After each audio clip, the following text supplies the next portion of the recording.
So we out here. I thought I was gonna do like a solo one by myself. Because the world had ended and I had to cancel like 3 of them. And like I just have this note was the world thawed out, and the next note after that is I'm depressed again. But like the thing about mania, I suppose, is that like I'm chilling. I don't even remember what this dude was bitching about. This was like a day ago. Right, I have it too. I have like notes. Actually, I have a funny one. The other night at Liberty Station, it like came over me, and I wrote in my notes, boys who don't stop wearing square glasses. Yeah, I get that. Those kids that have the same glasses 3rd grade through adult life. I hung out with one of those dudes yesterday. Hell yeah. I know those guys. Those guys are real fun. Oh my god.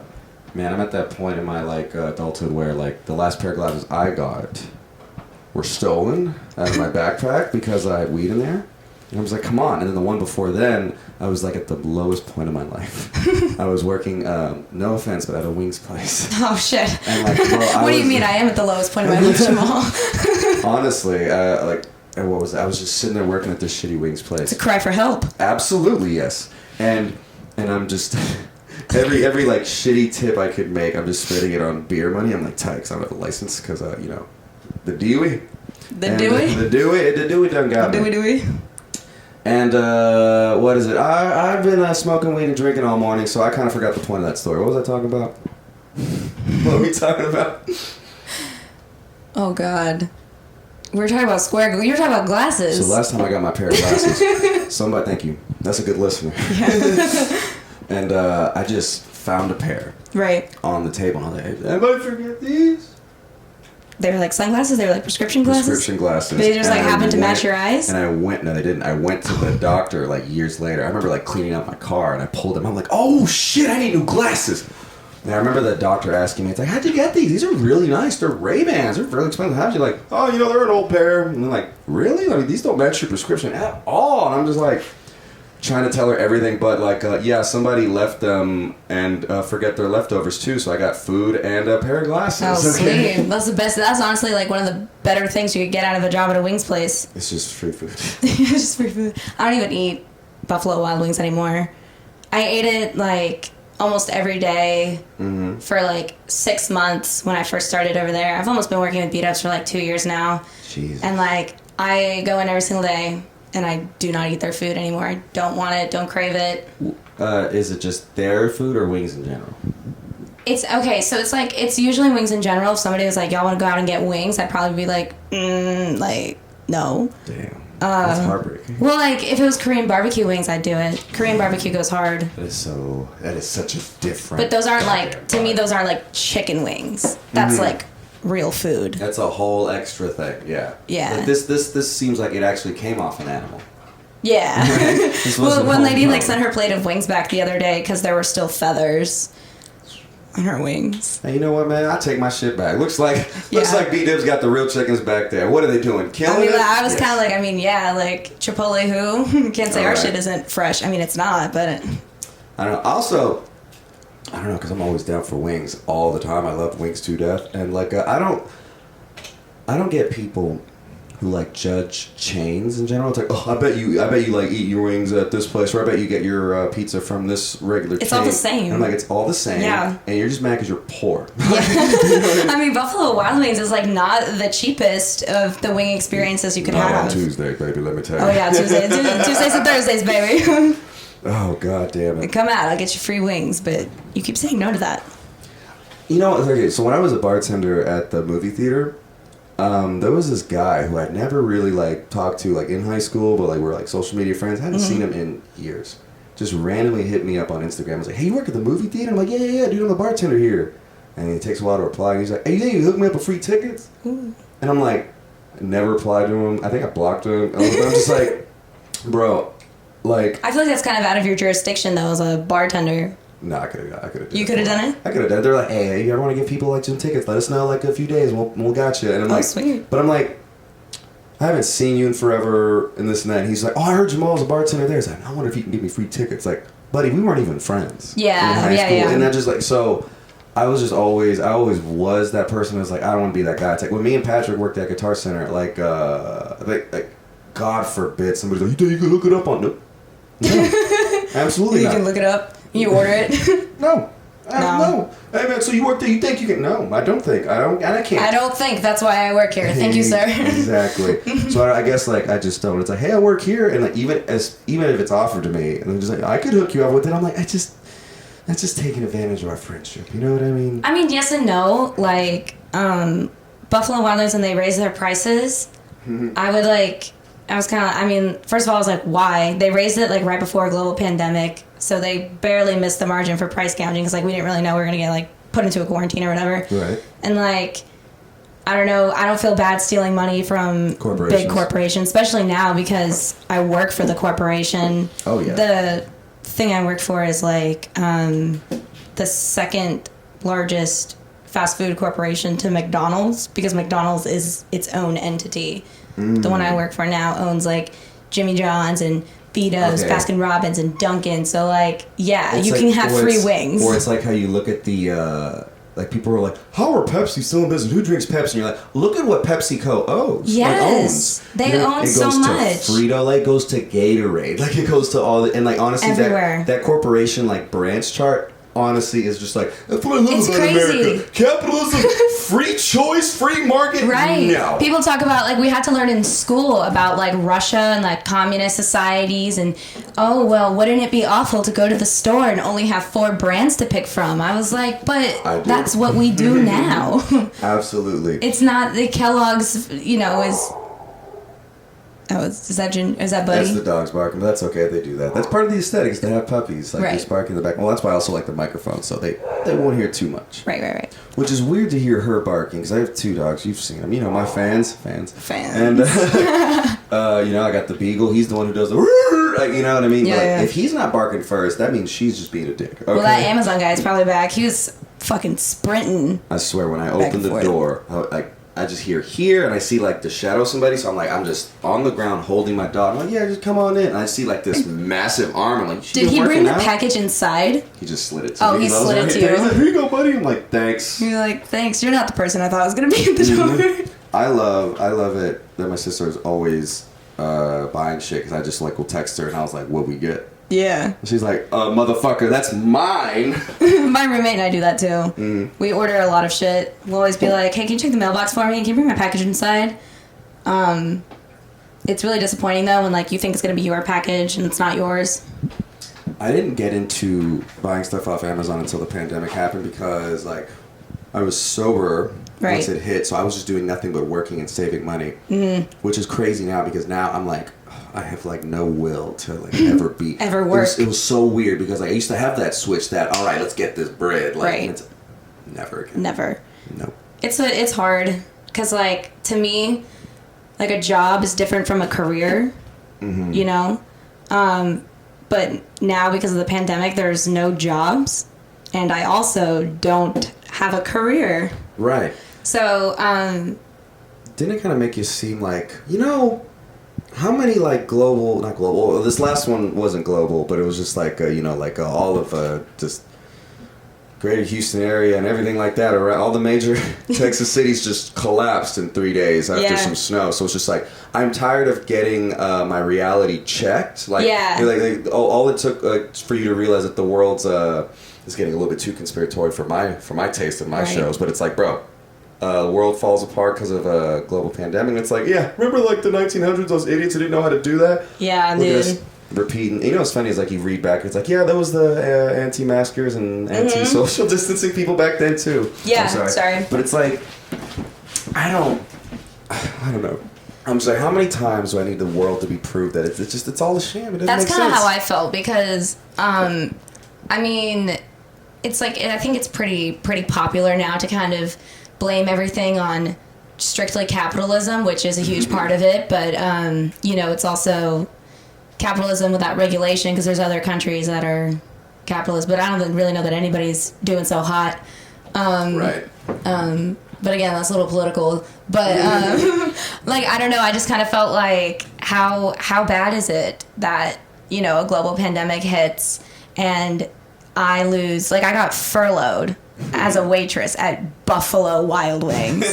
Like, how are we doing so bad that I lost my job. You know what I mean? Yeah, which was crazy. Cause like I started a fine dining job, was working it there for a little bit, blah blah blah blah blah. Where were you fine dining? Nowhere. Oh. I just, for me, fine dining is I just worked at a bar in River Oaks. Oh, okay. It was still a movie theater. It's still a movie theater. Edward Cinema though? No, it was those iPic places. Which I love that they went bankrupt right before the pandemic. You burn in hell, you fucking... Because it cultivates this culture of just like, I'm here to pay $50 for a movie ticket, and I'm going to just be the worst human being. Yeah. Awful. Like, oh my God, the people who would just sit there at the bar and just like, where's my steak and popcorn? I'm just like... Like, fuck you, dude. I'm glad... Sometimes I think I'm crazy, but I'm glad to see that the reality is also lost on the morons that I'm serving around me. And I think... Yeah. And then I moved to another place... And like just the revamping of oh yeah, this is our clientele, be nice to this guy and this and that and blah blah, and then the world ends and I'm just like, I feel like the pandemic kind of got rid of like social classes a little bit, because like now we're just all poor, we all don't have a job. Eat the rich has never been a more popular statement until right now, and I love it. Absolutely. I mean, I'm all for it, but like I want to be sympathetic to people. But, like, I'm still working, and I have been working majority of the pandemic. And the fact that people aren't tipping anymore is, like, really rough. I had a couple come in 2 days ago, and they came, or, like, one of them was wearing, like, a white lab coat. So I'm like, okay, like, we're in Midtown. You know, we're at Buffalo Wild Wings. Like, they're trying to come in on Tuesday, you know, get that good deal. Mm-hmm. And, you know, they were really friendly. We had a great rapport. So I was kind of like, great, like my tip's secured. Like, you know, we're going to pay rent. And these assholes had a $30 check that they split between the two of them. So then 20% tip on like a $14 tab goes down to like $2 per.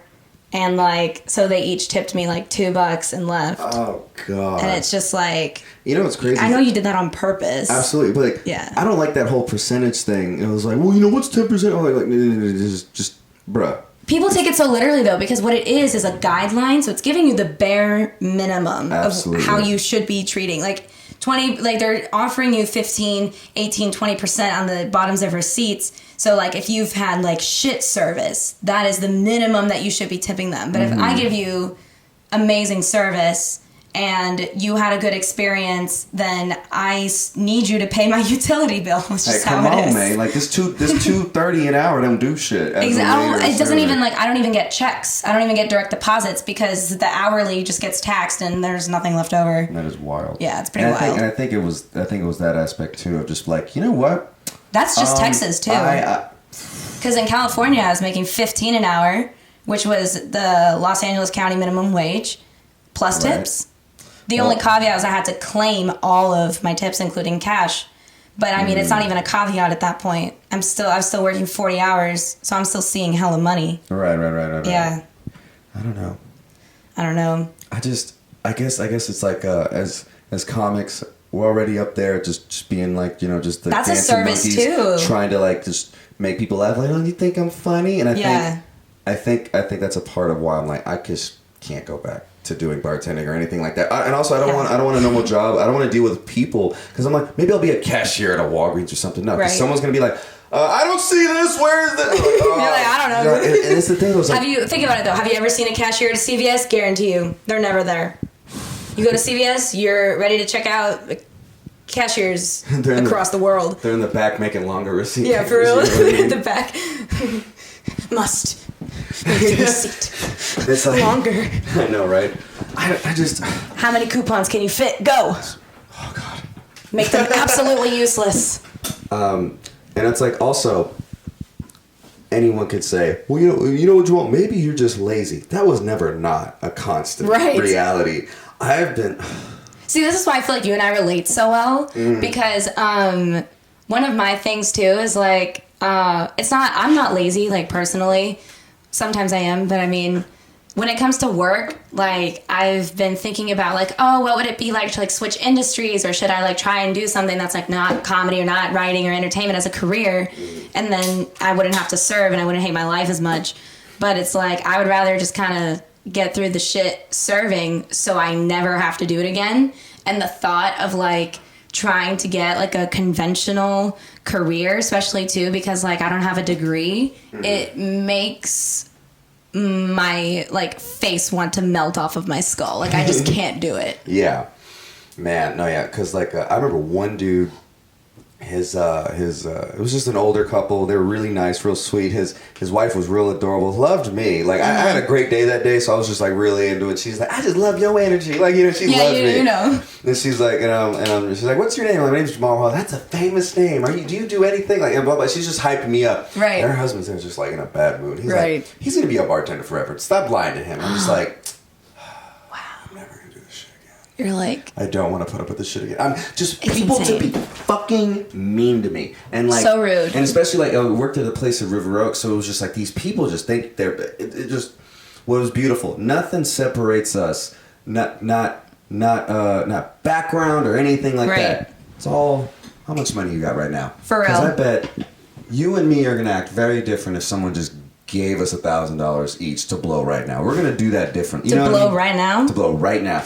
Honestly, I mean, now that I present it to you like this, it's like, all right, how much cocaine are we buying? And who spends it out of which half? But I don't know. But I guess it's just it doesn't matter who it is. They just get a certain amount of money, and they just think they can talk to people a certain way. And that's not everyone. I've had some of the best people ever I've gotten to talk to, and they're amazing. Right. But a lot more. It was just... It's a lot more like shit people... I'm not getting talked down to anymore. Yeah. Like, I know I didn't go to college. I know I left it at high school. I went to like half a semester of community college and I was like, no. Right. Yeah. And I don't think it should matter anyways. And like, have you ever been like bartending or like when you were serving and stuff? Because I do this sometimes. Like I'll catch myself and I'm doing like too good of a job. Has that ever happened to you? You'll be like kind of getting a groove. People are nice to you, and you're like, y'all might just start like doing some little favors for some people, and then you're like, wait, what am I doing with my life? This is fucking like, Buffalo Wild Wings. I'm not doing favors. You're overextending your kindness to these bullshit strangers, and I'm like, I need to like waste this energy on people I love. Exactly. Like, I'm kind of like the work smarter, not harder. Like go and get your money, get out. Like I don't. When you get like really involved with like coworkers and stuff, like it's important to like work jobs when you like the people you're around. Mm-hmm. But like restaurants are like high school with 25-year-olds. I can't do it no more. It's insane. I cannot. You're like now I'm actually 25 and I fucking can. Yeah. Oh my god. Hello, Ginger. Hi, Ginger. This is my dog, Ginger. You all know her. She's the best. She's the sweetest. Man, and I just remember like those people who like they had just mad clout. I remember when I just started a job as a bartender. I was like, well, this guy used to be the bartender. He was the head bartender for a while, but now he just does the catering aspect of it. And I'm like, I don't care. He's a waiter. I'm sorry, you're a waiter. Yeah. You're waiters. We are all waiters, okay? Like he, she, me, waiters, okay? We're all at the end of the day, we're sitting there like, what else? Anything else I can get for you? Like, fuck off. And like, if I'm gonna be fake, it's gonna be being nice to the audience on stage. Come on. Exactly. I forgot I had that. That's hilarious. We tested it earlier, but we didn't have the headphones on, so I didn't hear it. And you're exactly. I was like, you don't have to press buttons to seem cool, Jamal. It's like, it's there. It's there. I have this one. Wow. The amazingly vicious Abbey Vollman. Thank you. I'm really big on not doing the introductions until like we're in a groove. Yeah, I know. I feel that because I feel like it's kind of awkward too. I think it's better to get people warmed up. With my friend Abby, and it's like we have no chemistry right now because we just turned the camera on. We have no chemistry because the Amazon guy scared us. Scared the shit out of us. Oh my god! I didn't know Abby was so tatted, and like, oh, that's a man. I didn't know Abby was so fast. Abbey Vollman. Vollman, baby. People do say my last name wrong. Actually, it's a Texas exclusive thing because people have Southern accents. My last name is German, so the O sound isn't like as common. So Vollman is very hard for people. So I usually get like Valman. Yeah. I don't know. You read that and you're like, Vollman. Yeah, how else would you say that? Which is funny is because like there's a lot of German influences Texas. You know what I mean? Like it's like half the fucking state. Exactly. And it's just like there's just Fredericksburg. Exactly, random places like that. I saw one place that was just hey, take exit in Normandy Street. And I'm like, for real? It's France. I know. But it's like, which is funny. I mean, just like all these different crazy influences that like are in it. You would think, like, I would just say this. You know, like people are like, I love Six Flags. But you know, I do love Six Flags. Few of those Six Flags were European. Oh yeah, you mean like racist people who like Six Flags? I feel like that's not allowed. The French are pussies, and I'm like, they owned us for a second. Were you like the kid in school who was like, if Prussia was still a country, or just like had a lot of random information about Prussia, or did you know that kid? No. Did you ever meet that kid? No. They usually had a rolling backpack. Oh man. Yeah, God. those kids. I have a friend which I love, because like I don't know if it's that extreme, but it's like whenever someone's like, yeah, you know, I'm Persian, and he's like points to Persia on the map right now. Oh, because Persia doesn't exist anymore. Yeah. Yeah, because that's. I'm speaking Persian. No, you're from Iran and you're speaking Farsi. Like, stop. Exactly. Who is this for? You hear that Middle Eastern rage we got going on here? I know. It's actually very funny because people who are Persian or like still Persian identifying people, they will ask me if I'm Persian because I'm pale, but they know that I'm not white. They're like, okay, wait, the eyes are they're green. Like, there's definitely something there. Eyebrows are thick. What is it? What is going on? Like, is she one of us? I had an Uber driver. I think he was Armenian. I had an Uber driver, and he's like driving me to LAX, and he looks in the rearview mirror, and he's like, my son, 30, doctor. And I was like, great. What do you think of this? 19-year-old punk, you know what I mean? Like, leave me alone. 19-year-old. 19. Actor. 19. Broke. Comedian. Yeah, I'll meet your son. What's up? He's like, what is he, a doctor? Chiropractor. I'm like, he ain't no fucking doctor. Come on. Yo, outside. Yeah, he gonna pop my back? I mean... Oh my God, we're retarded. That's why we have fun. That's why we have fun. Like, I like to have people, I'm just like, bro, we vibe. Yeah, dude. What is it, goddammit? I mean, like... You make California references, I'm like, I forget that whole aspect of your personality, which is, for the most part, all I know about you. So the funny thing, too, that I have been telling myself all day I wanted to make sure I bring up on this podcast is that Jamal and I have known each other for, like, almost 6 months now. Mm-hmm. Jamal is one of the first people in the Houston comedy scene that I met and, like, clicked with. And we like would joke that we're cousins or whatever, and then we kept talking about how we don't really know a lot about each other, and then Jamal decided that we were going to do this podcast like a few months ago, and then now we just like stopped getting to know each other, and you were like, save it for the podcast. Yeah, like exactly. We're just waiting. We started having conversations, be like, just save it, bottle it. Bottle that shit up. I guess like, hey, did I ever tell you about No, save it for the podcast. None of that. I don't know, which is like fun because it's like what is it like? You ever like just be like in a natural, fun conversation with like a group of people, and then someone just ruins it with man, we could do a podcast. Oh my God! It's like thinking, it's just like, hey, let me. No shade to Charles Justice. we love him very much. But everything is a podcast. We'll talk about you. What was it? But like, but that led me to like go to the mentality of like, you know what? I'm not gonna have just like besties, like blah blah blah, because that gives me an excuse to be like, I just get to fuck around. Yeah. I don't have to try. Like, you know what I mean? And that's why it's just like, let me like have an air of get to know someone. Like, right. Until I had someone that I'm like, it was like, my first guest was funny enough, Charles. And like, we were just vibing, just making just jokes and goofing around. And I was just like, that was just two boys just goofing around. I'm just like, just boys. I'm just like, okay, let me change it up and like. What's better than this? Yeah, what's better than this? Guys being dudes. Just guys being dudes, fellas being bros, brothers being men. Oh my God, I've never been lonelier. But I have this one clip where I'm like, why do people, they either think I'm a pushover or they think I'm just rude? And it's like, what am I supposed to do? If everything I do makes people mad, am I just supposed to kill myself? And like, your therapist would say no. But like, it took me a while, like a few episodes, until I was like, let me just have Radliff on, and we just wine drunk 2-hour nonsense of just us getting mad at each other. That's a vibe, isn't it? Yeah, that is a vibe with Adam. Yeah. He's like, that's Adam's entire vibe is wine drunk. his wine drunk is, I bought this wine for this date and it didn't go well, so I just have it all. And I'm like, all right, buddy, let's see how this goes. For your birthday party that we had at my house, Adam was the one who came with Will's keg. So the whole time I thought it was Adam's. I kind of thought that was out of character, but he brought the keg.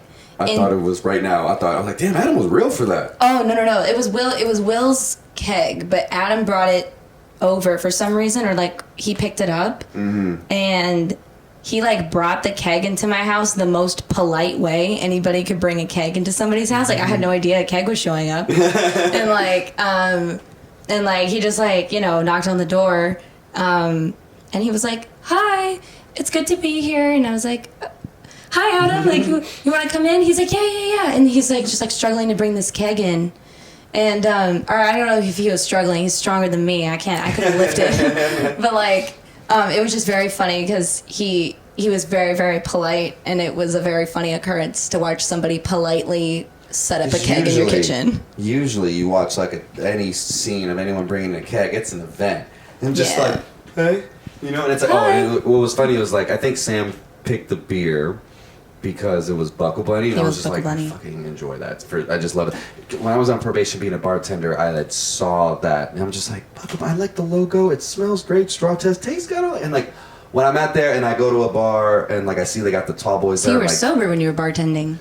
Well, for like half of the time I was bartending, like the second half. And then once the pandemic happened, I was still sober. And then August 2020 got off probation. I was like, we back. We back. Did you have a party, or was that like a weird rumor that I heard? No, we had a party. Yeah, that's like, because that's what somebody had told me. They were like, at one point Jamal was sober, and then like the day he got off, they threw like a huge rager. It was like I would say the day. I remember I just like always not the day, the hour. Yeah, right. I always had a plan. It'd just be like, look. We just gonna have it. We just gonna have a thing, and we gonna celebrate the boy being free. We gonna follow the law. What was it? Will called it. Yeah, we gonna celebrate your birthday. we gonna have a good birthday party for you. Bro got hammered. Of course. And like my sister never comes to the house parties or anything like that. So she was there just drinking with all of us. Like bro, she's just chopping it up. She's too goddamn funny. Like Will is all hammered. She's like, hey man, look at these White Claws. They only got this many. They got 100 calories. She's like, yeah, but you're gonna drink like 10. And he's like. She's just so, and no, but I love it. It's like Will's little scrunched, confused face. He's like, "What kind of Nazi bullshit?" and Charles brought us all edibles, and we're all sharing edibles. My sister doesn't like pot; she's a massive drunk, like the rest of us. Right. And so he's like, "Hey, do you want an edible?" And she's like, "I don't do drugs, just hammered plaster." And he's like, "All right, I don't do drugs, all right?" You're like, "Girl, half your face is asleep." Yeah, that was the best little fun birthday. I still have, like, Patrick brought cigars because he just started getting into cigars at that time. He doesn't do it anymore. I was like, I've never seen that man with a cigar, but I wouldn't be shocked. I still have it in the package, the one he brought me. I haven't done it yet, but I remember that night he passed out. Was it like a? Answer me this. Was it like a chain reaction, or did like the Patrick Eady's style happen like all at once? So like, was it like a chain reaction where it was like it started with the button ups and then they started with the button ups and then he got the chain and then it was the chain. Just, so I think it was a trial test and like, okay, what am I adding? He's like a corporation who just started fucking crushing it. And he's like, what's the next winning move we can make? I got nothing but moves to make. I'm gonna make sure they win it. That's hilarious. Bam, bam, bam. And so he's like, cigars. He threw up that night. He got real sick. And I'm like, that's why I'm not going to smoke that stuff. Right. I mean, because, like, look, we all love Arnold Schwarzenegger. There's that great quote. Nobody loves Arnold Schwarzenegger more than Patrick Eady. Exactly. When I worked at the movie theater, they re-released Terminator. I had to bring him the poster. I was like, bro, you would love this. And like, I think it's still in his, pan cave. Yeah. And so, like, there's that famous, like, he's like, it's like this, usually, like, your wife's the boss, and then, like, she doesn't like me smoking stogies. Oh, he showed me this. And then her father wants me to smoke stogies, and I'm like, sorry. He's like, he said, doesn't he say something like, I'm Arnold fucking Schwarzenegger, I'm gonna smoke in the house or something? I'm gonna have the fucking stogie. Yeah. He did show me that. Of course, because it's just, God damn it. Arnold Schwarzenegger is just ridiculous. It is insane. He's crazy. He made me watch Jingle All the Way on shrooms. Jingle all the way. Like the the scene, like, I can't even tell you what the plot of that movie was because I was, like, pretty high. But, like, Hammer, the cannibal. The cannibal? Oh, my. Oh, my. Toto, I don't think we're on Joe Rogan anymore. Yeah, you ever just, like, it's like you ever do a show and you have more fun in the green room than you do on stage? Yeah, that's kind of like what we're doing. Green rooms make me so nervous. Oh my god! I couldn't be in. Wait, we're rolling, right? Yes. Fuck. Never mind. So we left off. I'm just gonna ask you the question because I don't think you were watching many Arnold movies before now, but like, right? Was Jingle All the Way your first one, or what was your first one? I just want to know. Ooh, that's a good question. I feel like because you lived in California. He was your governor for a minute. He was the governor. I don't think while I was living there though. I mean, I think he was actually. No. Because he was a governor in the early 2000s, and in the early 2000s, that's where I was living, was in Los Angeles, because that's where I was born. So I might have lived under his jurisdiction. I feel like I've been on like airplanes and like rooms where the Terminator's like playing in the background, but like action movies that have no point are really like kind of not my jam. Hold on, man. Terminator has point. I mean, if you're just, what's her name? Like Sarah Connor, you just like chase her around a bunch and he like keeps driving by like that lady's house, right? You gonna talk mess? No, that's shit. Mr. No, it's not. I don't know what movie that is. She's gonna talk mess about the most powerful female protagonist in all of cinema history. I'm a female comic, man. You gotta cut me some slack. No, right, you right. Every other female's doing better than me. But like Sarah Connor. Jingle All the Way was I like how out of all the Christmas movies to watch, he's like, let's watch this Christmas movie. Yeah, for real. Like we watched some very interesting Christmas movies. Patrick Eady brings a lot of interesting things into my life. Mm-hmm. We watched Jingle All the Way. We also watched Krampus. I love Krampus. That's my favorite. I saw it in theaters, and I was too. like, "This is real stupid." You're fucking stupid. I'm sorry. Well, I mean, it's an okay movie, I guess. It's so much fun. It's a pretty dumb movie. Like I feel like you can't take that movie too seriously. You mean a movie about Christmas? Yeah. I'm sorry. Christmas movies where families love each other? Right. Sorry. That's too... You mean the it's too on the nose for me. You mean the one where Satan as Santa is just like, I'm going to punish this guy for ripping up his letter to Santa. Right. We also watched Bad Santa, I'm pretty sure, like 1 and 2. There's 2 of them? There's 2. I didn't see the second one. Yeah. I like the first one. One of my favorite Christmas movies. Have you seen Just Friends? No. With Ryan Reynolds and I don't remember the other actress's name. Because I get her confused with a lot of blonde funny girls. He used to be fat. And he becomes like a producer in Hollywood and he gets real hot, like all Ryan Reynolds-y. I think I have seen Just Friends actually. And like I don't remember who the other chick is though. I can't remember her name. It was as funny as Anna Faris. Anna Faris is not the star, but she's the part that everyone remembers. Anna Faris is unironically one of my favorite people to watch because of her dedication to the Scary Movie franchise. Yes. Scary Movie 3 in particular, I think is top tier. I rewatched it. It was just on TV and I sat down and I was like, a lot of this, I would say 90% of it, it's just like solid, still holds up. So solid. Like let go of like a dated Michael Jackson reference or something like that. But like everything else is like, dude, it really like the bit where her hat gets bigger. I'm like, that's just like Airplane, old school parody style. Like they had some goofy shit. That's what I actually, it's a goal of mine to like kind of write a movie in the style or like in like the parody old style. Parody stuff. Yeah, of like Scary Movie. Did you ever see Young Frankenstein? Yes. Oh my It's so good. It's so good. The subtle little jokes, like I said, the hat getting bigger, like his hump keeps changing sides and stuff like that. Cindy, this bitch trying to fuck me up. Or like, Cindy, this bitch is ruining my flower. She's getting water on my carpet. Bro, the woman who I can't remember her name right now. Brenda, right? That's her character's name. I can't remember her name. I don't know right her now. real name. Oh my god, like she's the funeral scene, iconic. Bro, Scary Movie 2, whenever like the skeleton is about to chase, like she's like hiding. He's like, oh please, yes. Let this white bitch come and find me. Oh please, Cindy, you scared of a skeleton? It's so good. Like Scary Movie 3 is just like one of my comfort movies, and I quote it. I get that. I quote it a lot. Like send flowers to their bitches and hoes. yes. And like it's Kevin Hart when they're talking about, because they're spoofing The Ring. Yes. I think that's why the movie's so good too, because they're doing like a lot of like really like classic movies.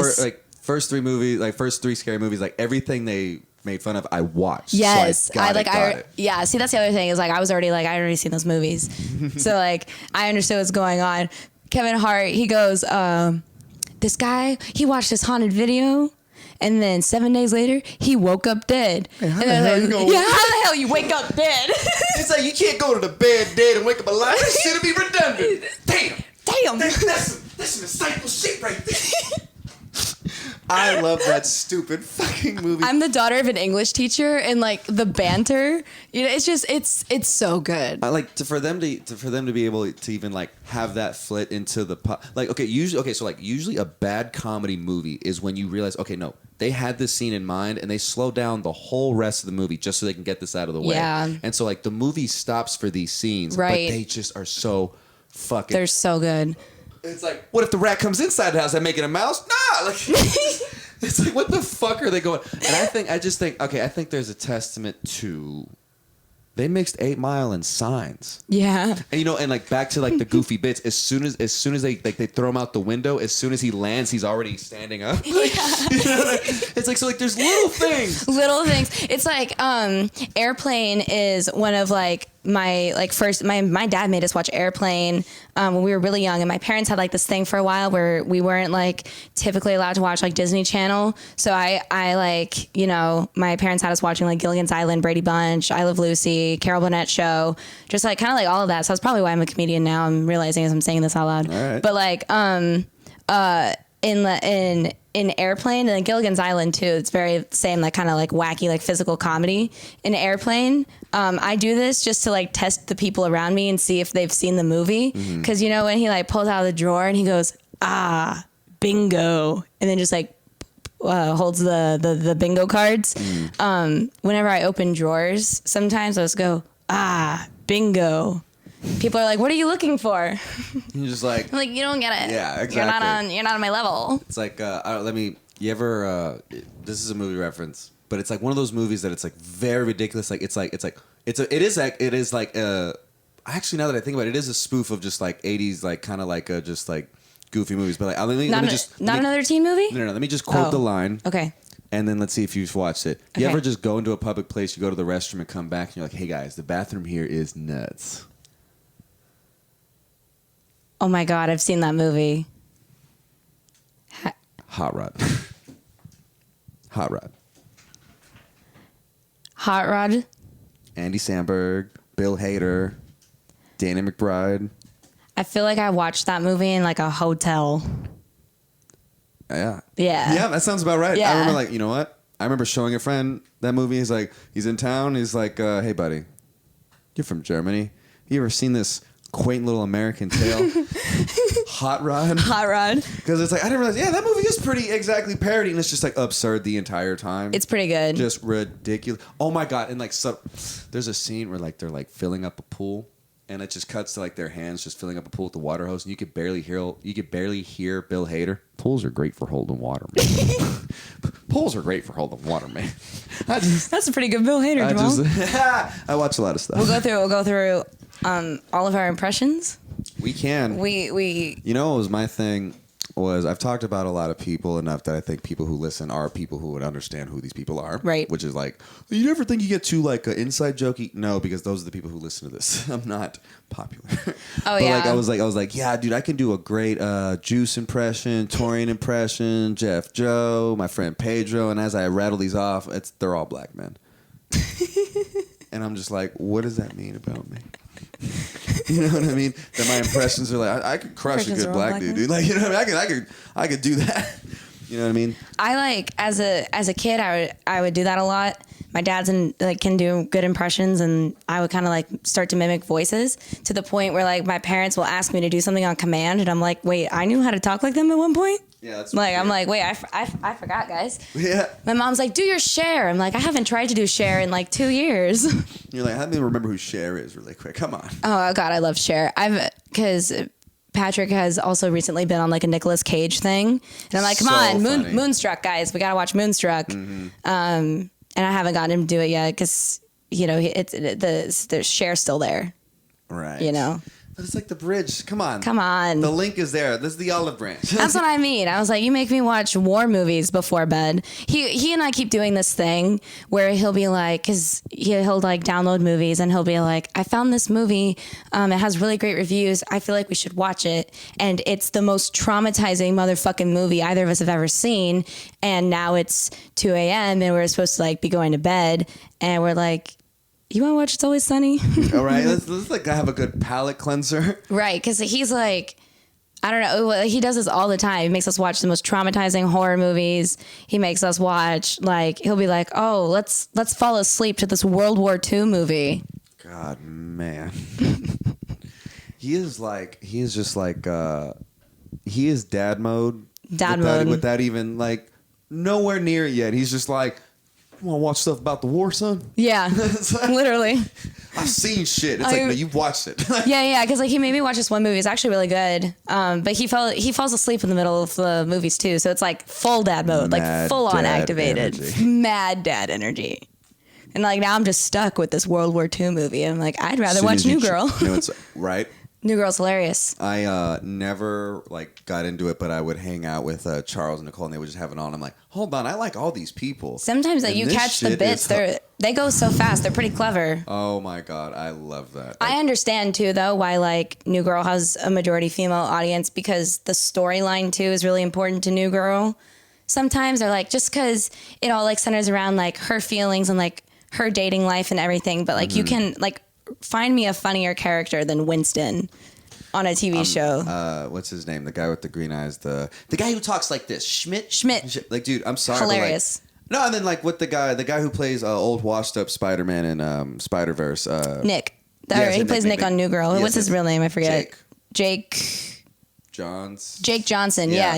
You're right. We could have been making up that name and we were right. Like, we were so right. But it's like even if it is like centered around her, which I don't mind. She's lovely. Like I like her. When she's great, she's fucking great. Yes, I agree. And but like it's just like the thing about sitcom-y stuff is that it is very like A plot, B plot. Yeah. And I'm like that usually like B plot, it's like, okay, here's like the plot for Zoe, but like it seems like I'm always watching everyone be ridiculous. Yeah, like I feel like New Girl was pretty good about integrating. Even if it is her, it's like I don't even see her complaining about the relationship that damn much. It's her just like being goofy herself. Exactly. That's just me like just casually watching it. I enjoy New Girl a lot.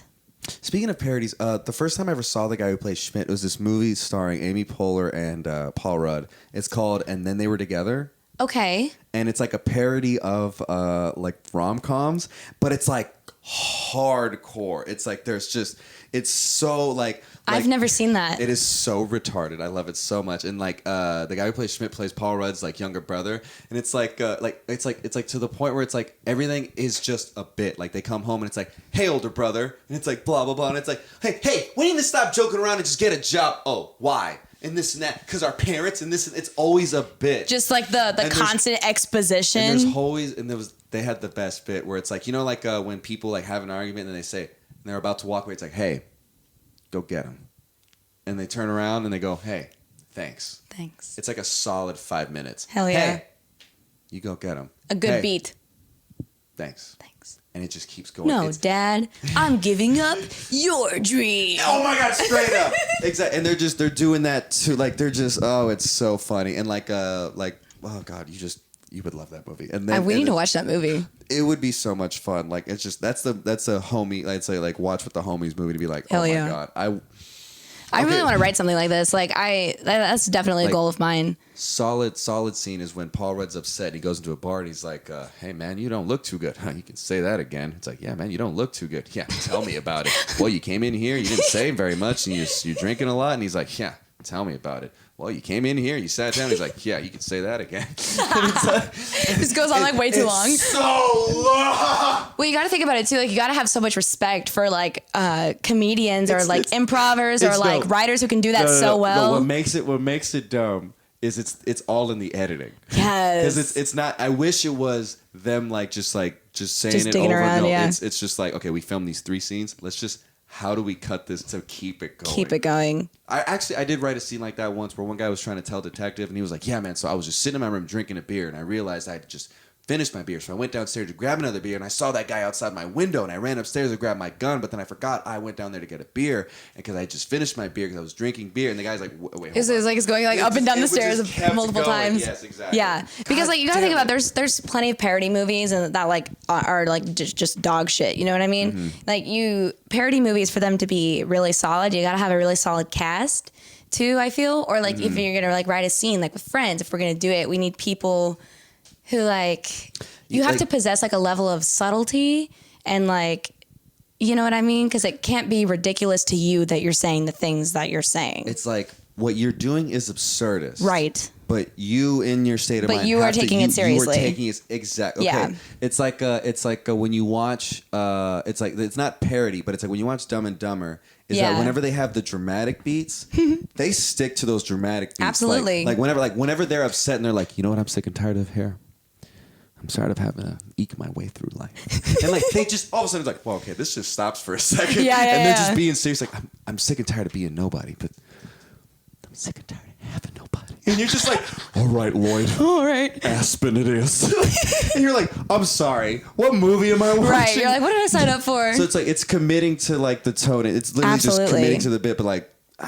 You gotta think about Bill Hader. He ends up in all these movies. Why? Because he commits. Oh my god! Like yes. nobody I've ever seen. Pools are great for holding water, man. Okay, it's just that's all I'm gonna say. You know, in So that movie, good. and then they were together. The one I'm talking about the setup is they're at dinner. Hot Rod and they were together. It was Paul Rudd, Amy Poehler at dinner with Bill Hader, and she was in The Office. Unbreakable Kimmy Schmidt. I forget the actress' name. Ellie Kemper. Yes. Ellie Kemper. Yes. So it's like it's her. They're like a couple, and they're like, "So you guys used to date, huh? Oh, we could tell the story about how that happened." And that's the setup. Like it's just she is also somebody who's insane at committing. She's just one of her like I watched Unbreakable Kimmy Schmidt before I watched The Office, I think, and I thought she was amazing on the Unbreakable Kimmy Schmidt. I just like kind of like what a wacky premise that I feel like. She delivered so well on that, but when I finally got to her part of The Office, there's like one scene where Dwight asks Erin for her birth certificate, and it's such a quick little moment, but Dwight's like, Erin, I'm gonna need a copy of your birth certificate, and she just like pulls out her purse from underneath her desk. She's like, sure. And she starts pulling out, and the camera cuts, and it's like I laughed so hard because like that to me that is. Like, if I could be like a working comedian who's in movies, that is what I want to be doing. I want those like quick little it's like bits and then the when cut. I was in theater, I would like wonder why I was. That's why we like each other. I was the guy. We're in theater. We were. I like how that's never come up, but right. But like I was always like there was one thing where I played like 4 different side characters, and like it was like okay, he has a scene, and I have a scene to change, and then come back as another guy. Yeah. I was always that dude, just the character actor thing. Yes. And I was like, how come I can't be like a lead? And then he's like, and the teacher's like, because those guys are boring, buddy. Yeah, honestly. And so and that's what you remember more. It's like the Rum Diaries. Everyone remembers that one. The one character who gave him the acid. I forget his name. He's he's one of those character actors who's in everything. God damn it! I can just pull him up and I can find him. Yeah. And he's just I love him so much. He has one of those weird names too. Oh my god, I am high as hell. But it's the side people. That like Michael, make it. No. It's Giovanni Ribisi. In the Rum Diaries. Yes, he's the one who gives him the drugs. Oh, he's in a lot of stuff. He's that guy. I'm like, he's that guy. He's that guy, guys. No, but he's that side character that's in every little thing. He's right. like, I remember him. I remember that weird role. You know what I mean? Like, where have I seen him before? Exactly. In everything. Yeah. Who else is like that? Sam Rockwell is like that. Because one of my favorite movies is Green Mile, and I just I like the crazy guy in the cell, Billy. Like, it's like, Sam Rockwell is the man. Like, yes. So it's like, you'd rather be like the more like the small, more memorable, subtle. It's like absolutely that shit. It just stands out more. That I feel that way in theater. The only time I ended up being a lead, because I had a very similar theater career. I wasn't a very serious actor. Or they would just have me doing a lot of the same things, like the on and off stage parts. Mm-hmm. But we finally did a show my senior year called Bright Ideas. Shit was fucking awesome. It was like a Macbeth parody, and it was like about a couple of parents trying to get their child into a top-notch preschool, so they start killing people to free up spots. Okay. And like I love that. It's an amazing script. The mom who I got to play, it's like her like demise is she becomes like crazier and crazier, and she's like killing people. And like the very end, she like sticks up her own son's birthday party, and it was just the most fun I've ever had on stage. But like and that's like, when I get to play the lead. In school, yeah, exactly. It's like, oh, Abby's gonna be the lead when we need somebody who can start out as a like, oh, I'm just a housewife trying to get my kid in preschool, there's and a then whole I'll kill you. Character arc in that school play. Absolutely. Like, God damn it, most Hollywood movies like forget that. I know, that's what I mean. So it was kind of like, I carried that show on my back, and it was very reliant, and so awesome. that was one of the most fun things I've ever done on stage ever, because that was just so up my alley. Mm-hmm. It was picked for me too, which made me feel special. I like that. Yeah. One time I was picked for something. It was when it was like the student one act plays, whatever the fuck. Oh yeah, did you compete in those too? The UAL shit? I did. I was able to go to like what was it? Basically, we did the thing. Y'all got knocked out? No, that got us to go to out of state, but our school didn't want to pay for it. Oh. So we qualified, we made it, but we just didn't go. Was it thespians or was it UIL? Who the fuck can remember? Yeah. I've heard both those things. Like, like probably UIL. But like, I don't remember. We never made it to state UIL. Like, basically, it's like we were going to get on the goddamn bus to go to like Nebraska or whatever the fuck it was. See, okay, so you're talking about thespians, because I've been to Nebraska twice, and that is too many times. Yeah, it's a lot. And it's because of that stupid thing. Yeah. I was like, honestly, sometimes I wish I was not as good as a performer. Because then I wouldn't have to go to Nebraska. Right. It's like, who knew winning was Nebraska? It's like you're going to Hollywood, but it's not. You're going to fucking Omaha or Lincoln. But what was it? It was like a student one act play, and it was just one of those things where it was just two people the whole time, and I was like the romantic lead and blah blah blah. And it was basically like my chance to be Paul Rudd, and it was awesome. Like I got to swear, and it was so cool. But that's like so fun. the funnest play I did was that same year was it was like just one of those plays where it's like. Where it was like, wow, this is just fun. This is too fun for a high school play. Even like for people to watch. Like that plot is just fun. It's just like, okay, struggling theater company. So you have the option to just play multiple characters. So we're actors doing plays. Right. There's 1 minute we're doing Dracula at one point. Mm-hmm. There's 1 minute we're doing like we're in like the African savannah being like this or that. Like, and like, it's just bit after bit after bit, just having fun and blah, blah. And I was they put old age makeup on me.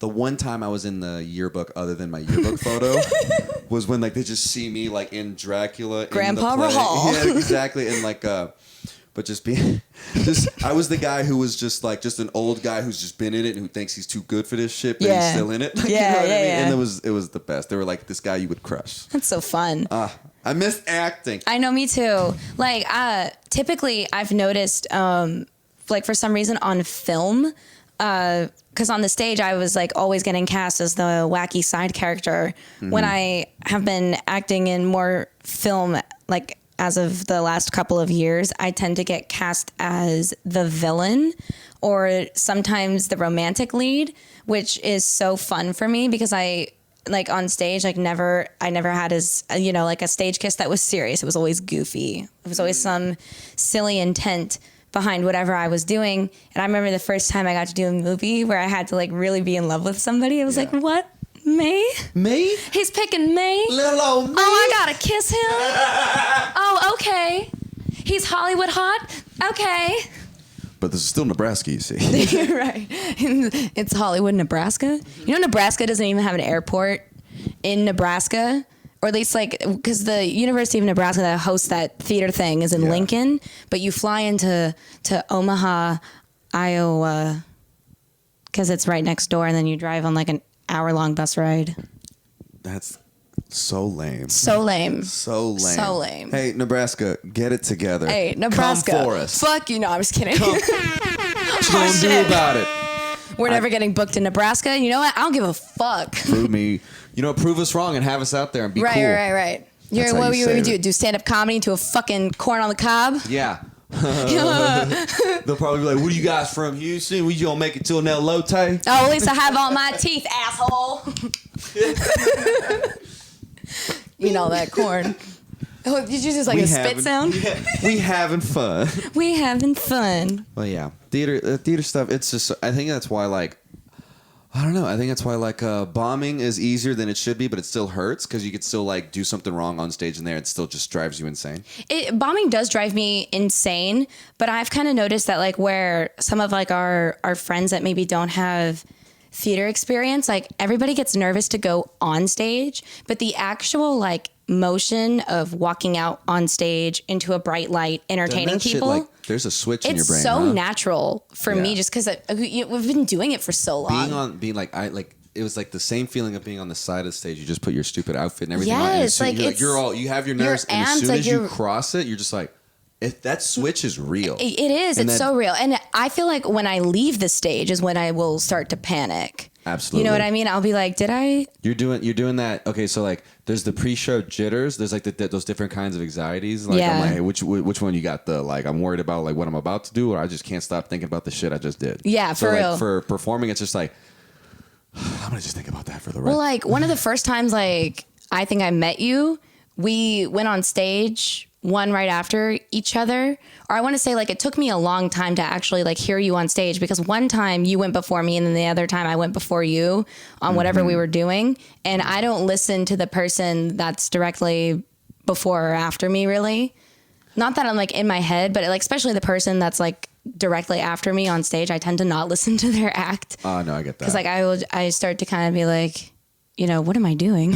For me, it's what helps me, I guess, be more present and not be so like just panicky is like I'm like, okay, I'm gonna listen to, not like if it's like short, but I'll at least the ending few minutes of the person before me, so I know what kind of vibe I'm being left off on. Obviously, because you gotta like build it's like on. If they do good, then I can just carry it on, or if they just did something weird, I can comment on. I can bring that up or something like that. And then after, like, say if I do good, I'm just gonna like listen to the person a little bit after me. I'm like, okay, they kept it going. Or if I bomb, and I'm gonna just like look at the person who goes after me, I'm like, yeah, they deserve to save it. Okay, good for them. Yeah, I kind of wish like the moment I come off stage that I could just kind of like crawl right into like a cardboard box and tape it shut for 2 minutes, and then I'll be fine. Mm-hmm. But what becomes really overwhelming for me is like when I come off stage and then everybody wants to talk to you, and then sometimes they don't want to talk to you about your set. They want to talk to you about whatever else, and you're like, oh no, does that mean I did bad or you weren't listening to me? Like, who knows? I'm not going to ask, because then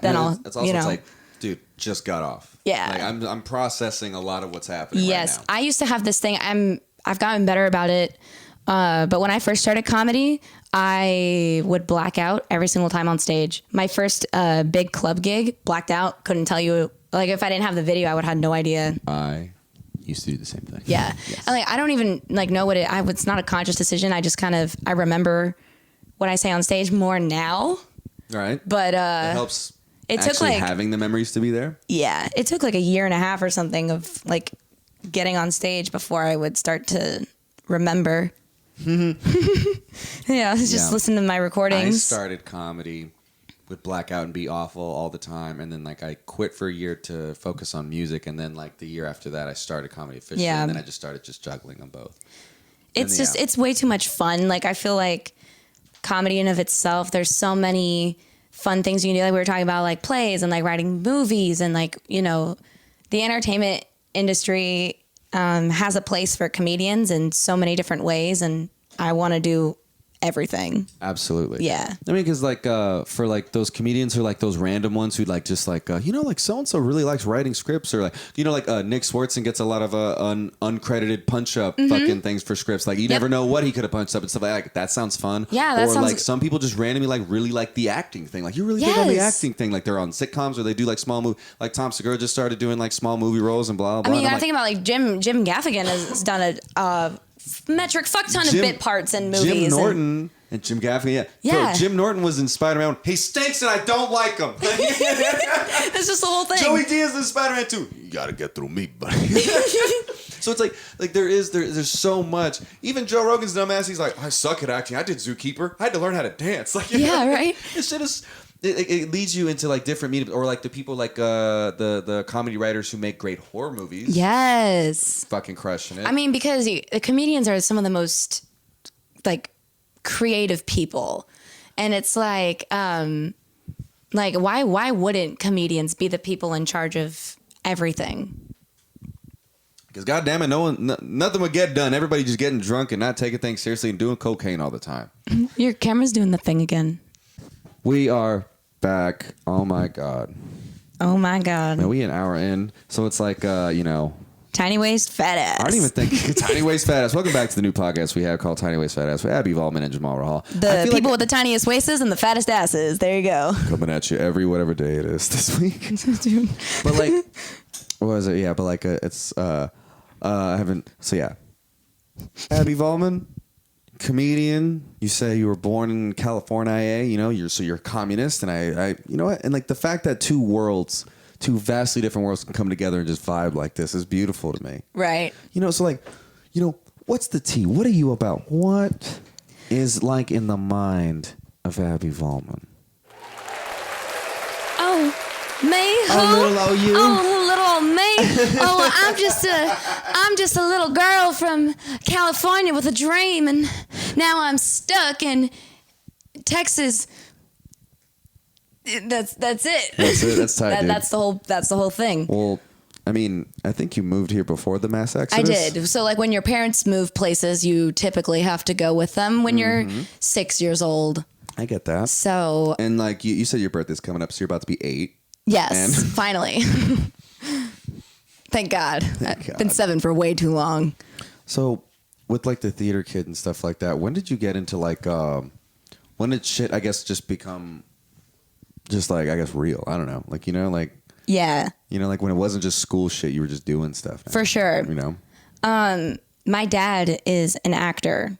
And so that's how I was exposed to everything.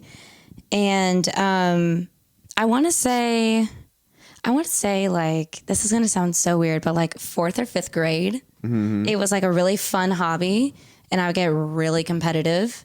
I'd be in dance classes, want to be the best. Right. We're auditioning for shows. I want to be the best. Right. And it was a thing for me, like all throughout high school and middle school. I kind of felt bad for kids who didn't know what they wanted to do after, because I was always like, well, I'm just going to do this.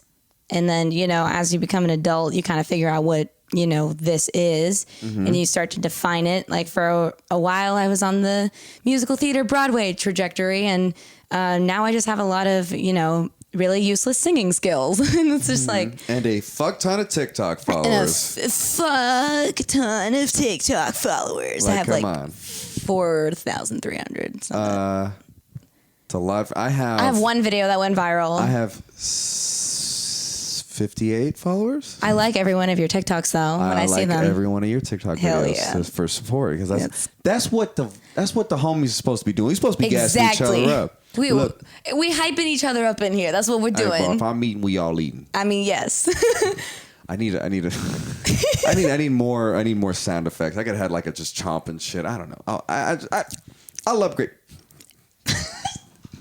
We were talking about bad mic etiquette earlier, and I was saying like sometimes like bad comedians or just like people talking to microphones, they like have way too much saliva, and there's it's so gross. It's so gross. Close to my like soul, I can hear it. Oh, but then my dumb ass was drinking water like this. I was like opening it like Oh yeah, you were doing that. And but hey, sometimes there's just drunk retards. Come on, man. Right. Come on. And then we're here. We out here. We having fun. We having fun. But So like it was just, I can relate that it was just always something I just like, oh man, I just want to do. I just like, I like movies. I like listening to music and imagining I'm playing it. I wanted to do music for such a long time. Like I thought I was going to be the next Taylor Swift.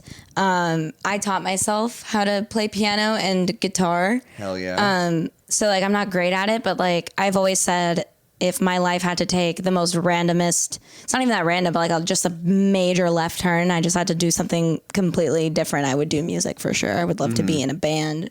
I'd love to jam. Like, it sounds so cheesy, but I would love to just like have people you can like just jam with, be like, oh, we know that all four of us can get together and somebody's going to sing. Somebody's gonna be on keys. That's literally a whole like subgenre of people who play instruments, where it's just like there's people trying to be famous. Yes. There are people who just play like in their rooms and be lonely, and there's just people who just like, hey, like we all play these things. I don't want to just meet up at someone's house and just vibe. Well, that's one of the reasons I think I love music so much, because music is still such a huge part of my life, but music is not competitive for me. Like whereas like acting and comedy and everything else is that's work. That is my job, but music is so fun.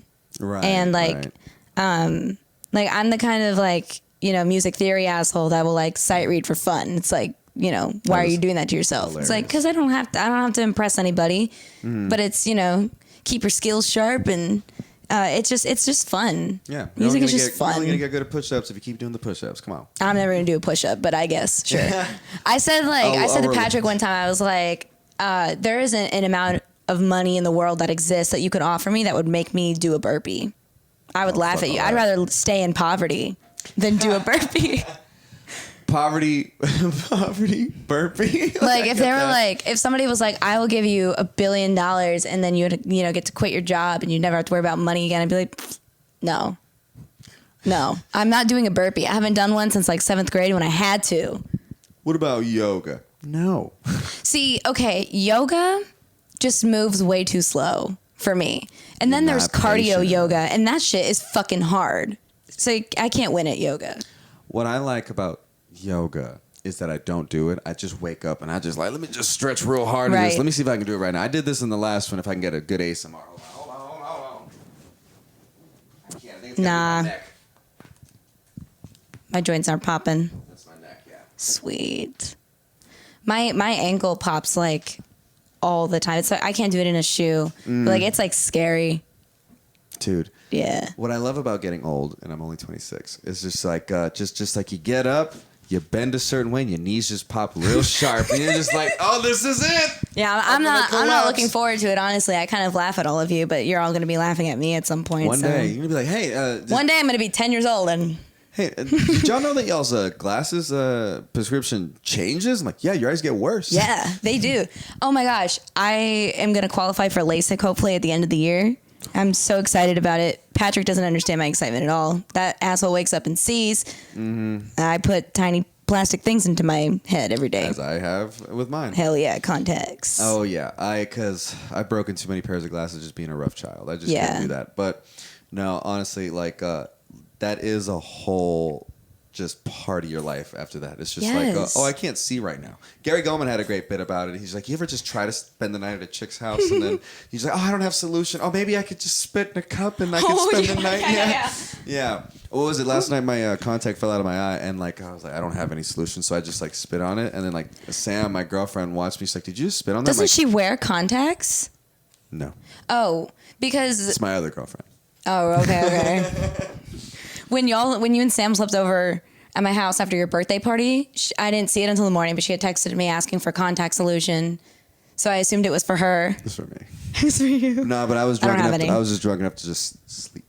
Yeah, I wear dailies, so I don't have solution really. I'm at that point. My health insurance just ended, so like I have. Oh, you're 26. Yeah, so I have the pair of glasses that I found at the restaurant. The other ones were stolen. Fuckers.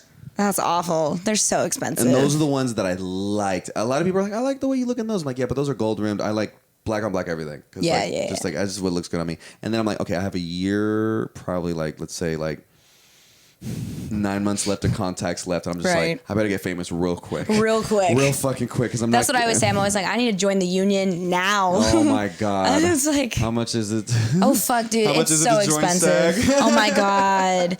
When I worked for Disney Plus, and I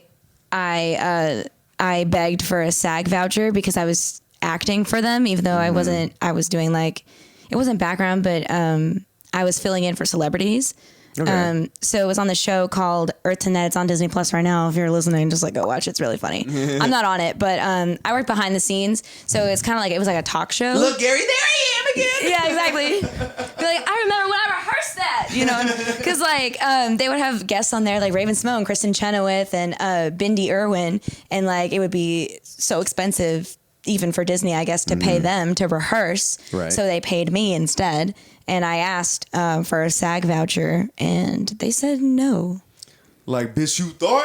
I got $330 for ruthless work, but it was the best experience of my life. See, that's every $5 I get paid for hosting an open mic, and Yeah. that free beer I get. Like, Free that's, beer, that's baby. Me. That's I know that feeling. It's just, there's a difference. I mean, it's like, you know, just like take all the jokes aside and get all sentimental because I'm drunk, damn it. But it's like, you know, but like. It's like it's to the point where it's like it didn't matter how much it was because goddamn it was something fun. I wanted to do. Yeah. You know, Like there's just sometimes like experience, like I always say, like, you know, people are like more money, more problems. And I kind of agree. I feel like money is the source of a lot of my problems. But if money didn't exist at all, I feel like I'd be so much happier. Like, I don't think I would necessarily be problem free with more money. I think I'd be problem free if I didn't need money. like Joey Badass says, money ain't a thing if I got it. Yeah. One time. Well, Ariana Grande said, happiness is the same price as red bottoms. I believe her, honestly. I was like, I'm gonna buy some red bottoms. One time I heard Ariana Grande say, and I think we've all heard her say, she does, you know, she goes, that's it. Yeah. I hate it so much. I know Jamal hates Ariana Grande, and that's like our sibling fight thing. I don't get it. Like I love her. I just He doesn't like her. I scroll through Instagram stories and I just see just like a picture of her just like just wearing like this much clothes and just I think the she- tightest fucking ponytail. And I'm Yeah, just the like, ponytail's insane. I'm just like, no. The ponytail's crazy. I have a ponytail extension, actually. That's so funny. It's a pretty awesome. Like, I don't like wear it like casually. Like, I can't think of a single occasion I'd wear it to. I wore one to her concert, and that felt appropriate. Right, okay, we out here. Okay, it's like putting face paint on at a football game. It's gay, but it makes sense, okay? I actually learned how to talk like her from listening to a podcast that she did, a podcast interview. Whose podcast was it? The Zach Zhang show. He's some kid that like interviews. I'm surprised she didn't do Whitney Cummings' podcast. She had Miranda Mega Cosgrove and Hillary Duff. I'm like, I come on. know. Like, she's like kind of next in like the child stars Like, come that on. we want to hear from. Have Ariana Grande.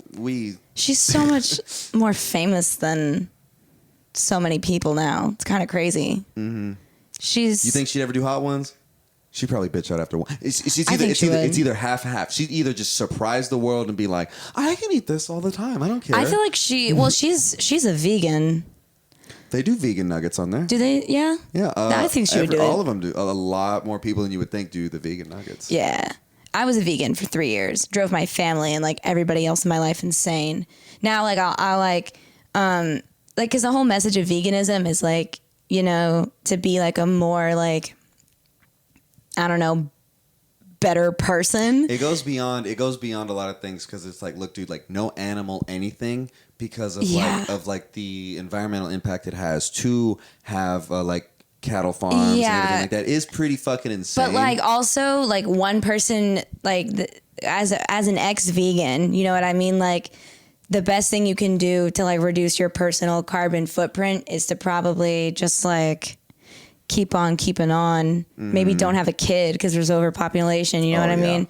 But like with veganism, it's so funny to reflect on because I had it like really like, you know, like ass backwards because vegans are supposed to be like lovely people. And I was vegan for 3 years almost out of spite because my parents were like, yeah, we'll let her go vegan, and then she'll be done with this in a week. It's like her. And I was like, that because time I she heard was them gay talking in about college. it. Yes, it was like because I heard them talking about it. They were like, oh, she's not gonna last more than a week. I was like, bitch, I'll show you a week. I showed you 3 years. I traveled out of the country on a vegan diet. You know, it's just I drove everybody insane. Now I like to threaten it. Or like when I bring it up, I'm like, people are like visibly traumatized from having to deal with me. I get the whole thing of just like, hey, like let's just minimize the whole thing we use on animals, and it's like, look, I agree with that, but also we also can do the animal thing way better though. Let's not act like that's not an option. See, that's the other thing too. Is like the whole factory farming thing is so beyond fucked up. Mm-hmm. Like me as an individual, I'm not going to necessarily be able to change that. Right. That's going to be in a group effort. I don't think. And also exists. And it's like this. Like you might call it pessimistic or like almost nihilist, but it's just like people are gonna keep getting bigger and bigger. Like the population is gonna keep growing, and we're gonna need more. Okay, have you ever seen this YouTube channel? It's called Real Life Lore. No, bro, get fucked up as you did in that fucking TikTok. TikTok. Oh my god. Okay, so I used to have this joke that I would never work, but this is just a true fact. Yeah. Did you know that things in space are so far away that they're in the past? Yeah. Like if like someone like in the stars that we saw, if someone from that star had a telescope to see us, they'd see dinosaurs. I've never thought about it that way. That's how that works. Things in space are so far away. No, I know that works with like other things. I guess I never reflected it back onto me. See, but that's the problem with you young liberals. You thinking about everybody else. How does this... Hey, sir, I'm in 5th grade. Hold on. I'm not legal. If you notice, I'm the sober part of this podcast. Which is fun because, like, dude, you're just a vibe. Thank you. Know what I mean? It means I'm genuinely cool. But it's like a real life lore, and like they'll have videos of like what will like, and the guy is so mad at the fact of his voice acting. It's also a good practice for me to think, how do I want to be with voiceover stuff? Like some people who listen to the audio version of this, they hear like my my ad that they give you a free ad to have, and it's like, hey, the more you get, the more money we'll give you. Bam. For sure. And like, and it's just like I took it so serious. Like, hey guys, it's the homie JamalRahal here, and we're out here. You know, I don't want to let you know. And everyone's like, God damn. So like, I listen to shit like that to hear him. He's like, welcome back to Real Life Lore. And what is it like in the world in a billion years? Well, just to let you know, at the end of it, the sun will explode. But before the sun explodes, the Andromeda Galaxy will have already collided with the Milky Way. And you're just like, why am I filling out a W-2? Right? Oh my God. Oh, I just lost my headphones. You ever just lose your shit? Oh my God. I just lost my shit. I might have to. No, this is like has to be a theme of the show. Where it's like people just don't know how to work these stupid. I hate these headphones. They're so. Gracias. Thank you ever Amazon. just feel that so passionately your headphones fly off? That's like, I think about that every goddamn time. you heard of off the chain. My brother used to say off the chancla. But you ever been so excited you're just like, oh, like you know what I mean? And that's why we have the camera, because I caught that in. We have a tripod holding it steady. Bam. I remember I had this one idiot friend who's like, me and Tyler had did a sketch. We're doing it like this. He's like, who's filming? I'm like, a camera. Staying stupid. Oh no. Oh God, I'm gonna get my shoe back. I've done some voiceover work, and I did this one thing where I voiced multiple characters. I voiced like the queen of like a Renaissance land, and then I was also voicing in the same cartoon an old woman, and I recorded it at home, and I didn't have like a professional setup, so I would go I had a walk-in closet in LA, and I'd like go in there, and I put my comforter over my head, and I would have like my headphone mic, and that's how I would record, and I would just try and get the best takes. But like I was really struggling with this old woman voice, and so I like gave up on it for the night, and I like slept on it, and then when I woke up, I had the brilliant idea to record the second I woke up, so my voice is like all crinkly and scratchy, and I got it in one take, and I got so many fucking compliments on my ability to change my voice. And I was like, thank you, dude. No, because like I geek out on like any like voice actor thing. Where like because I love Futurama is one of my favorite shows. Yeah, the main character Billy West. If you love voice acting, you need to know who Billy West is, because he absolutely. It's like Bugs Bunny on Space Jam. Yeah. Bam. Okay. He was Shaggy in Scooby-Doo Zombie Island. He has my favorite iconic. My favorite line. That's one hot pepper. remember? Like, I love that line so much. And he plays Fry, he plays Zoidberg, he plays the professor, he plays all these people. It's just, I love that awesome shit of just hearing people do different voices. We were talking about SpongeBob earlier, and Tom Kenny, you can't leave out of the voiceover thing either. Mr. Insane. Tom. You mean the mayor of Townsville and the city of, like, the narrator? He's everything. Oh my God. And then he did many voices. He's Patchy the Pirate. Yeah, Patchy the Pirate. He also did Adventure Time. Mm-hmm. The Ice Dude. Yeah, and Ice King. Ice King. I didn't like Adventure Time. I appreciated what it was. I enjoyed Adventure Time for a little bit.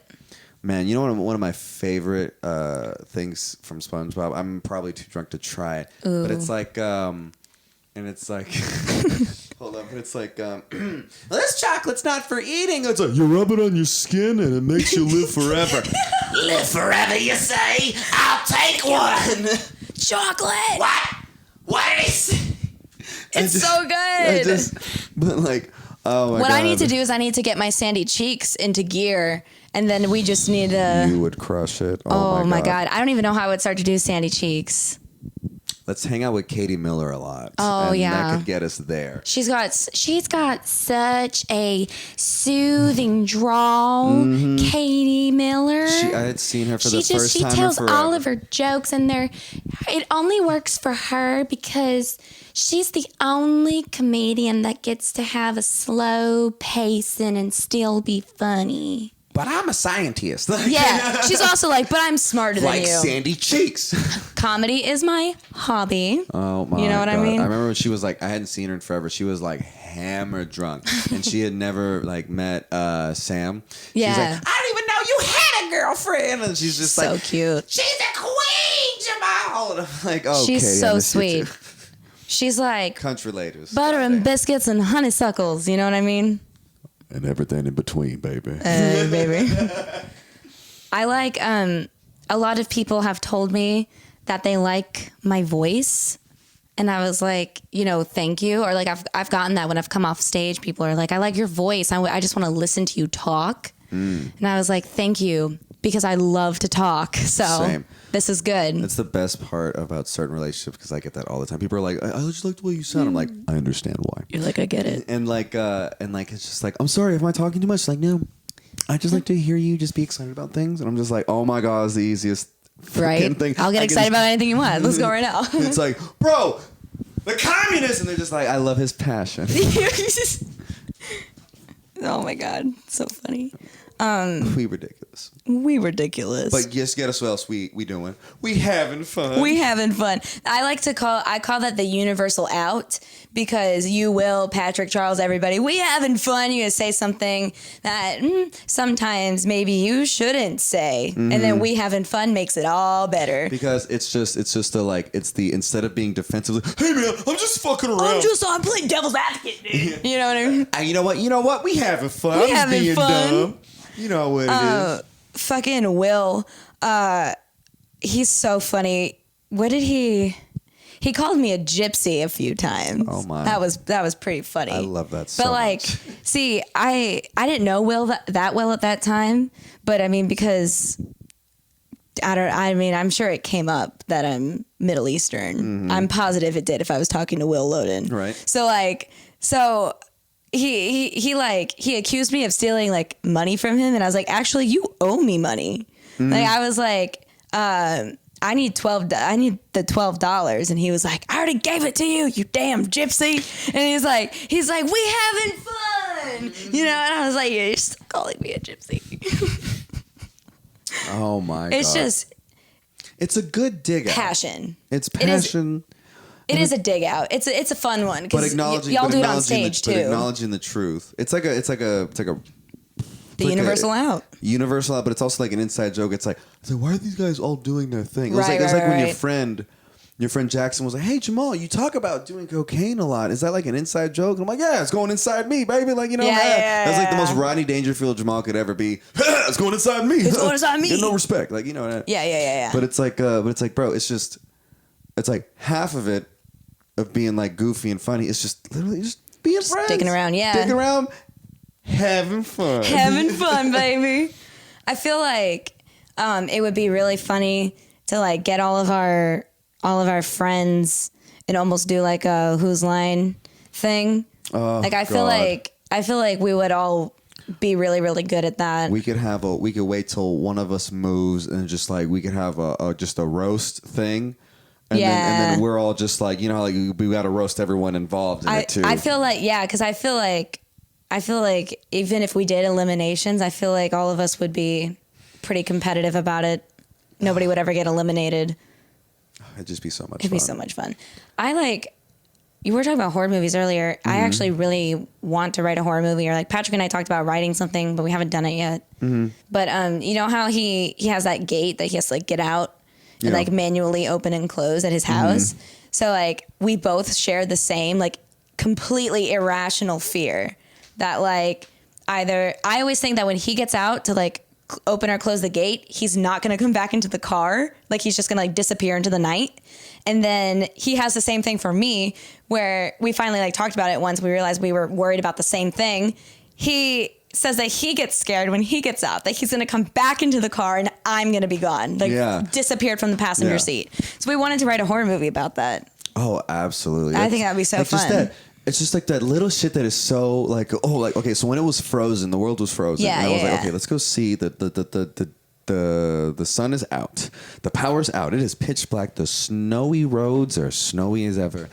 I'm really painting the scene here. Yeah. We're driving out. It's me and my girlfriend. We're out here. We haven't showered in days. We're going to the gas station. Right. And so we go and we see these cars just like in a ditch. And I stopped and I was like, should we check on them?